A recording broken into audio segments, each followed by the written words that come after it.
فإن مع العسر يسرا إن مع العسر يسرا فإذا فرغت فانصب وإلى ربك فارغب. Bismillah ar-Rahman ar-Rahim. Que la paix soit sur vous. À travers le monde, il y a des femmes et des hommes qui résistent à l'injustice, qui essayent même, par rapport à eux-mêmes, d'être les plus justes possibles, qui essayent de faire de leur mieux pour devenir des personnes meilleures, des personnes plus dignes, des personnes au service du bien. Ce sont des individus, des femmes et des hommes. Et puis il y a dans nos villes, dans nos pays, des femmes et des hommes qui, encore une fois, résistent et essayent de propager autour d'eux le bien.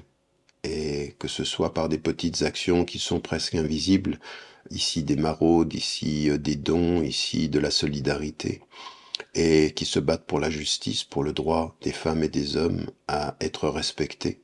Et puis plus généralement, il y a d'autres résistances à travers le monde, des femmes et des hommes qui, dans leur combat, alors encore une fois, c'est vrai à travers le monde, dans tous les pays, la résistance des Noirs aux États-Unis, la lutte et la résistance des peuples africains contre la colonisation hier et contre les injustices aujourd'hui, comme ce qui se passe au Congo, en Palestine depuis plus de 70 ans, et en Inde, en Chine, etc.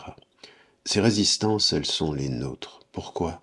Parce que ce qui nous a été demandé en tant que femmes et hommes devant Dieu dans notre compréhension de notre responsabilité humaine, c'est que nous devons être sur la terre minel muslihin, c'est-à-dire que nous devons faire le bien, propager le bien et commander le bien aussi. Et cette action de faire le bien dans le monde, c'est en fait dans le processus de dégradation, dans le processus de corruption que nous voyons, d'être des résistants pour réparer le monde. Alors nous avons cette même formulation dans la tradition juive quand on parle du tikkun, mais nous l'avons dans toutes les traditions également chrétiennes. Réparer, réformer, purifier, rendre plus sain le monde. Et toutes ces résistances, toutes ces femmes et ces hommes qui se battent, ce sont nos résistances.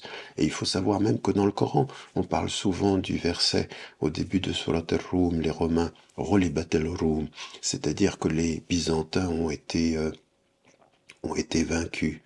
في أدنى الأرض, dans la contrée voisine. ومن بعد غلبهم سيغلبون, et après leur défaite ils gagneront.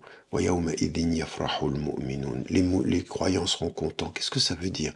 Ça veut dire que ailleurs que dans le monde, au-delà de notre communauté, le Coran parle d'une situation où il faut l'observer, le rapport de force, les résistants, que parfois les défaites des uns ou les victoires des autres peuvent aller dans le même sens que ce que nous essayons de faire. Cela veut dire qu'il ne faut pas s'occuper que de soi, il faut s'occuper des hommes, il faut s'occuper du monde, il faut essayer de trouver toutes les forces positives au-delà de notre communauté, comme à l'intérieur de nos communautés. Toutes ces forces qui se battent pour le bien, qui se battent pour l'honneur et qui se battent pour la dignité. Ça veut dire que non seulement il faut savoir le bien en soi et parmi sa communauté, mais également les résistances justes de femmes et d'hommes qui peut-être ne partagent pas notre foi, mais qu'ils partagent nos principes. Et c'est à nos principes que nous devons nous attacher pour rester dans la spiritualité, fidèles à notre relation à Dieu.